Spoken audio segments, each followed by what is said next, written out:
Je remercie le comité d'organisation du congrès de la Société camerounaise de cardiologie qui a bien voulu me confier ce sujet sur la place du cathétérisme dans l'hypertension artérielle pulmonaire.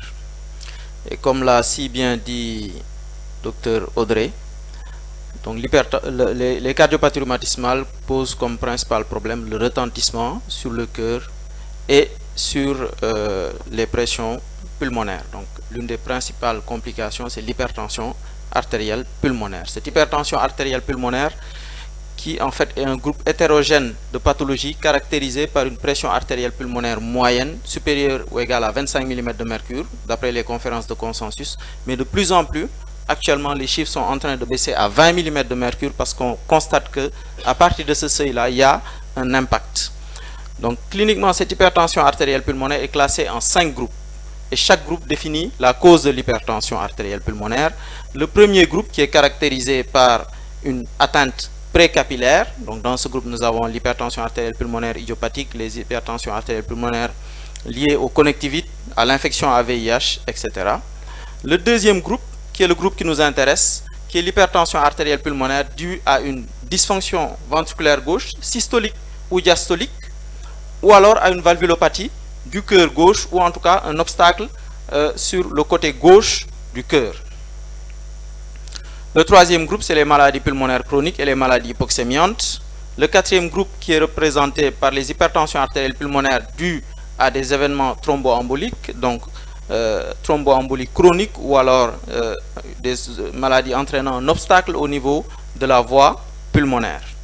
Et le cinquième groupe qui représente les atteintes multifactorielles et les causes inconnues. Donc dans ce groupe, nous avons les affections hématologiques, les affections systémiques et les cardiopathies congénitales complexes.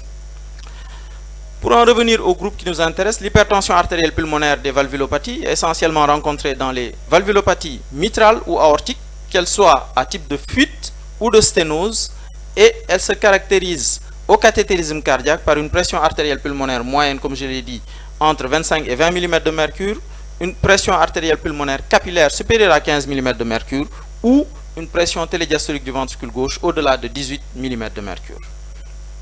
Cette hypertension artérielle pulmonaire des valvulopathies évolue en deux stades. D'abord une hypertension veineuse pulmonaire, encore appelée post-capillaire pulmonaire, passive, caractérisée par un gradient transpulmonaire, donc gradient de pression entre l'artère pulmonaire et les veines pulmonaires, qui est inférieur à 10 mm de mercure, et des résistances vasculaires pulmonaires qui sont normales. Lorsque rien n'est fait, il y a une évolution vers un stade plus avancé où on a une hypertension artérielle qui est à la fois pré- et post-capillaire, avec une pression capillaire qui devient supérieure à 15 mm de mercure, un gradient transpulmonaire qui dépasse 10 mm de mercure et des résistances pulmonaires élevées. Comment est-ce qu'on arrive à ce stade-là? Donc on va le voir ici. Comme vous pouvez le voir, donc dans tous les cas, c'est une atteinte du cœur gauche, donc soit une atteinte de la valve aortique, dans ce cas, soit c'est une surcharge de pression au niveau du ventricule gauche, ou alors une surcharge de volume du ventricule gauche. Dans tous les cas, on a une augmentation de la pression diastolique du ventricule gauche. Ou alors c'est une atteinte de l'oreillette gauche, soit une surcharge de pression de l'oreillette gauche dans la sténose mitrale, ou une surcharge de volume de l'oreillette gauche dans l'insuffisance mitrale. Toutes ces affections aboutissent à une augmentation de la pression logée, avec comme conséquence une augmentation de la pression dans les veines pulmonaires et des phénomènes de remodelage qui vont survenir au niveau des veines pulmonaires, notamment une muscularisation et une fibrose au niveau de la paroi des veines pulmonaires. Ces phénomènes au niveau des veines pulmonaires vont retentir sur l'artère pulmonaire en entraînant une élévation de la pression dans l'artère pulmonaire et par la suite une dysfonction ventriculaire droite. Selon le type de valvulopathie, la prévalence de l'hypertension artérielle pulmonaire n'est pas la même. Ainsi, dans les valvulopathies aortiques, elle est moindre par rapport aux valvulopathies mitrales. Comme vous le voyez, dans la sténose mitrale, la prévalence dépasse 40%, alors que dans l'insuffisance mitrale organique, elle est la plus élevée, de l'ordre de 40 à 60%. Y a-t-il un traitement pour cette hypertension artérielle pulmonaire des valvulopathies? Selon les recommandations de la Société européenne de cardiologie, le meilleur traitement, c'est le traitement de la valvulopathie, de corriger la valvulopathie, de lever la sténose, ou bien alors de supprimer la surcharge volumique. Même après traitement, lorsqu'il est réalisé tardivement, la réversibilité de l'hypertension artérielle pulmonaire va dépendre du type et de la sévérité de la valvulopathie ainsi que de la période d'évolution. Donc, est-ce que ça a été une hypertension artérielle pulmonaire chronique ou pas? Ainsi, dans les sténoses mitrales, on va observer une baisse rapide, alors que dans les insuffisances mitrales, la baisse sera beaucoup plus lente. Il est important de corriger les valvulopathies avant le stade où cette hypertension artérielle pulmonaire évolue vers la chronicité. Pourquoi? Parce que les traitements qui existent actuellement dans la prise en charge de l'hypertension artérielle pulmonaire ont montré peu d'efficacité dans les hypertensions artérielles pulmonaires dues aux valvulopathies, notamment sur la vasculature pulmonaire. Donc, on va voir maintenant, puisque les traitements médicaux ont montré peu d'efficacité, est-ce qu'on peut proposer quelque chose sur le plan interventionnel? Tout d'abord, une technique qui est utilisée chez les enfants, donc l'atrioseptostomie percutanée. Quel est l'intérêt de cette atrioseptostomie percutanée? Si sur la pression pulmonaire, on ne gagne pas grand-chose, vous voyez, donc là, on a deux groupes. Le groupe des patients atteints d'Eisenmenger, donc c'est-à-dire une cardiopathie congénitale associée à un défect au niveau de la cloison interauriculaire, et le groupe des patients qui ont une hypertension artérielle pulmonaire primitive. On voit qu'il n'y a pas de différence pour ce qui concerne les pressions pulmonaires. Mais le fait d'avoir un défect a un effet sur la pression au niveau de l'oreille droite. Parce que les patients qui ont un syndrome d'Eisenmenger, donc avec un défect au niveau de la cloison interauriculaire ou interventriculaire en rouge, ont des pressions au niveau de l'oreille droite qui sont plus basses. Et l'index cardiaque également est plus élevé chez les patients qui ont un syndrome d'Eisenmenger, donc qui ont un défect en plus de l'hypertension artérielle pulmonaire. Comment la présence de ce défect-là va entraîner une baisse de la pression de l'OD et une augmentation de l'index cardiaque? Tout simplement, voilà, dans l'hypertension artérielle pulmonaire, on a une surcharge de pression qui va entraîner une hypertrophie du ventricule droit et une dysfonction ventriculaire droite. En faisant une atrioseptostomie, on va créer un shunt droite-gauche. En créant un shunt droite-gauche, on va diminuer la dilatation du ventricule droit, diminuer le stress au niveau du ventricule droit et la demande en oxygène. Également, on va pouvoir aider le ventricule gauche donc, à augmenter sa précharge et donc l'index cardiaque va pouvoir augmenter. Sur le plan expérimental, ces résultats sont confirmés aussi bien sur la pression artérielle périphérique, donc ça c'est initialement après réalisation d'un shunt, donc là on a fait le shunt, ce qu'on constate c'est que la saturation artérielle périphérique certes diminue après la réalisation d'un shunt, mais l'index cardiaque augmente lorsqu'on fait un shunt et également on a une diminution des pressions au niveau de l'oreille droite après la mise en place d'un shunt. Comment se fait cette technique d'atrioseptostomie? Elle se fait par abord veineux, ensuite on va faire une ponction transseptale en utilisant une longue gaine. Et secondairement, on va faire une dilatation séquentielle du septum interauriculaire. Donc voilà, l'abord donc par la veine fémorale, donc comme on peut le voir ici, on fait une ponction transseptale. Après avoir fait la ponction transseptale, on va gonfler un ballonnet pour dilater progressivement le septum interauriculaire et à la fin donc on a un bon élargissement du septum interauriculaire. Ici il s'agit de la technique montrée donc en live. Donc vous voyez l'aiguille donc transseptale qui est appliquée sur le septum interauriculaire, l'aiguille qui traverse le septum interauriculaire, on est dans l'oreille gauche. Ensuite on fait passer un guide, on dilate le septum interauriculaire et après on va utiliser des ballons pour élargir progressivement ce septum interauriculaire. C'est une technique qui est utilisée dans les cardiopathies congénitales avec un recul important, comme vous le voyez, depuis 1991. Et depuis cette période, le nombre d'actes ne fait qu'augmenter.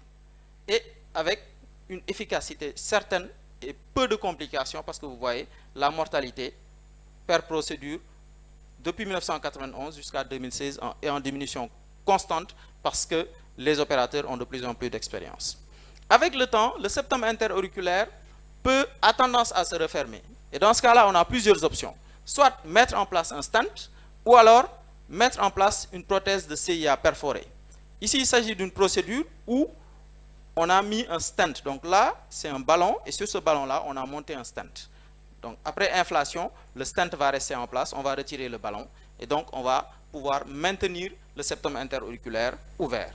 À côté de la technique utilisant un stent, on peut également mettre en place une prothèse perforée. Donc voilà le principe. Donc on met la prothèse, après la création de la communication interauriculaire, on met une prothèse qui est perforée, donc en son centre ou bien en périphérie, comme on le voit sur cette image. Vous voyez différents types de prothèses. Donc il peut s'agir d'une seule perforation ou alors de plusieurs perforations. Donc on fait une perforation donc, qui permet de maintenir quand même un certain volume restrictif pour ne pas avoir un débit trop important donc de shunt droite-gauche.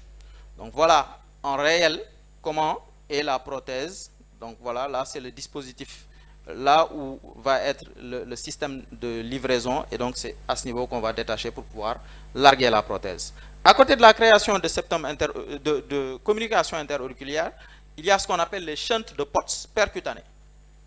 L'anastomose de Potts était avant réalisée par les chirurgiens. Donc elle consistait à anastomoser l'artère pulmonaire avec l'aorte descendante. Et ici donc on va réaliser cette technique par voie percutanée. Comment? Parce qu'il y a une proximité entre l'artère pulmonaire gauche et l'aorte descendante. Chez certains patients, ils sont même en continuité. Et donc c'est cet avantage-là qu'on va utiliser pour réaliser une perforation sous anesthésie générale et mettre en place un stent couvert sous guidance fluoroscopique. Cette technique est assez dangereuse, donc il faut que ça soit réalisé dans un endroit où il y a un backup chirurgical, et il faut au préalable réaliser un angioscanner pour pouvoir mesurer la distance entre l'aorte et l'artère pulmonaire. Il y a deux types de patients. Certains patients, le type 1, on a une contiguïté entre l'aorte et l'artère pulmonaire, c'est-à-dire qu'il n'y a pas de séparation. Là, la procédure est facile. Le type 2, on a une certaine distance entre l'aorte et l'artère pulmonaire. Ce sont des procédures qui sont beaucoup plus complexes parce qu'il y a un risque de perforation et d'hémothorax dans ce dernier type-là. C'est pourquoi, pour réduire ce risque de complications, parfois on a recours à l'ablation par radiofréquence qui permet d'avoir une perforation beaucoup plus courte.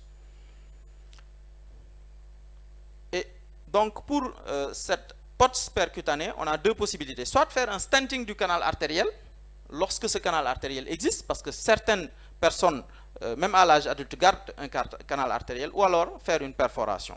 Ici, il s'agit d'une procédure où on a réalisé donc mise en place d'un guide dans l'aorte descendante sur un canal artériel préexistant et ensuite donc montée d'un stent. Deuxième type, donc on met en place deux gaines. Sur une gaine, on met un lasso donc dans l'artère pulmonaire gauche par abord veineux, et la deuxième gaine, on va utiliser donc le guide pour pouvoir récupérer. Donc la ponction transseptale va se faire à ce niveau-là et ensuite on va récupérer le guide et faire donc un circuit fermé. Les résultats de cette technique sont assez encourageants. Donc comme le rapporte cette série, 19 patients ayant bénéficié d'un poste chirurgical, 5 patients ayant bénéficié d'un poste par voie transcutanée. Les complications qu'on a observées, c'était plus dans le groupe chirurgie, 25%, dont 3 décès précoces. Donc suivi médiane de 2 ans, les résultats sont spectaculaires, notamment dans le groupe Potts, vous voyez. Donc le stade fonctionnel au départ était à 4, ensuite il est passé à 2. On avait 18 syncopes au départ, après un follow-up de 2 ans, une seule syncope. Pour la saturation, par contre, on a une baisse de la saturation percutanée. Donc à l'échographie, le septum interauriculaire était inversé avant la procédure, et après 2 ans de recul, on avait un septum interauriculaire plat. Et donc avec des différences statistiquement significatives pour tous ces paramètres étudiés. Donc, en conclusion, l'hypertension artérielle pulmonaire des valvulopathies pose un véritable problème dans la prise en charge des affections rhumatismales du cœur. Elle alourdit le fardeau des complications per- et post-opératoires. À long terme, elle évolue pour son propre compte. Peu de traitements existent et peu de traitements ont prouvé leur efficacité en dehors de la correction de la valvulopathie. Pour éviter ces complications de l'hypertension artérielle pulmonaire, il faut privilégier une correction précoce et complète de la valvulopathie, sans gradient résiduel, ni surcharge volumique résiduelle. Merci de votre attention. Merci beaucoup, professeur Lé, pour cette belle